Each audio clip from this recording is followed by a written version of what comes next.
I'm back, just probably with a fairly brief video again, but I had a movie review that I wanted to do that I figured I'd just talk about. It's really random circumstances that got us here, but hey. So earlier today I was watching a video by Cold Crash Pictures where he was dissecting like his life experience with musicals, and I was like, this is a really cool video. Now I want to go watch a musical.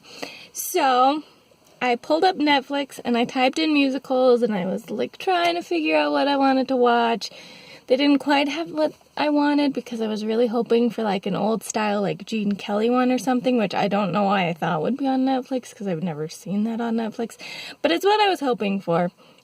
But as I was scrolling through the list, I came across A Cinderella Story, A Christmas Wish, which is the middle of September, and I'm usually not someone who gets into celebrating Christmas early, but I did also just recently finish watching Austin and Ally, and Ally, who is Laura Moreno, I want to say, is the Cinderella of that story, and I was like, you know what, why not? We'll go for it, we'll give it a shot, we'll try it out.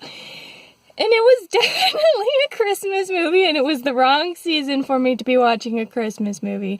But otherwise, I really enjoyed it. And for like a retelling of Cinderella, I really enjoyed it too. It's got a lot of the typical things you expect in a Cinderella story, but it did some fun things with it too. Like, our main character is not named Cindy or Ella, she's named Kat, so that was fun. Still kind of echoes of the name Cinderella, I suppose, because C's and K's are fairly similar in sound and whatnot, but I did appreciate that they didn't go for that trope. They didn't really go for trying to make the hero of the story any sort of pseudo-prince either, which was really fun. He was rich, of course, but he wasn't like in a family business that was like, we're the king family or the prince family or something like that. He was just a rich guy. So it worked out real nice and was real fun, and I quite enjoyed that. Also, I thought it was fun because we had just some different things with like the step family. Her dad had been dead a few years, which it varies in versions if you do things like that. There wasn't exactly a ball, and she had a dog, which was fun, except for it was confusing because the dog had one of those like wheel things like you sometimes get with like three-legged dogs when they get like a leg amputated, except for he was a four-legged dog and seemed to walk around fine, so it was never really explained why he had that, and that was a little odd. There were also a few little structure things that I was like, why are we doing this in this order? Like, she works at this Santa Village place, and the main guy ends up working there too, and invites her by giving her a ticket to his gala thing, whatever. You know, you expect her to get some sort of means to get to it.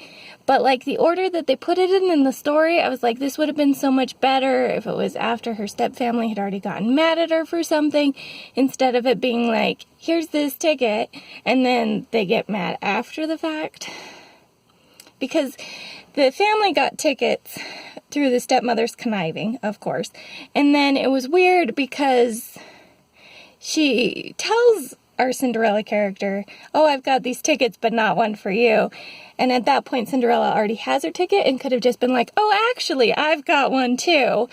But that didn't come up, so, like, why did she have the ticket if she wasn't going to be like, oh, it's okay, fam, I've got this, you know? I didn't understand a few of the decisions like that were just like, if you just moved a couple things around, it would have been so much better. But it was overall a very fun Cinderella story. I really enjoyed it.